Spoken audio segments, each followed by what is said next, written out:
How to get to my eyes only on Snapchat without passcode. Hi everyone, welcome back to our channel. In today's video I'll guide you on how you can get to my eyes only on Snapchat without a passcode, so make sure to watch the video till the end. In order to get to my eyes only on Snapchat without passcode, it's actually quite simple to do so. All you have to do is, let's say you open the Snapchat app, you hit the memories option, and then you want to go to my eyes only, but then you can say it'll ask me to require a password. But what if you don't remember the password? Well, you can choose to reset the passcode here, but the problem is that you will have to delete everything inside of it, which means everything is going to get deleted. So to do this, you can just tap the options option here. You can select change passcode or forgot passcode, tap on forgot password. Make sure to enter your Snapchat account password, tap the next option, and your passcode will get resetted as well.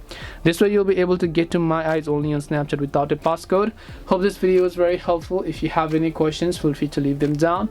Thank you for watching and see you soon in the next video.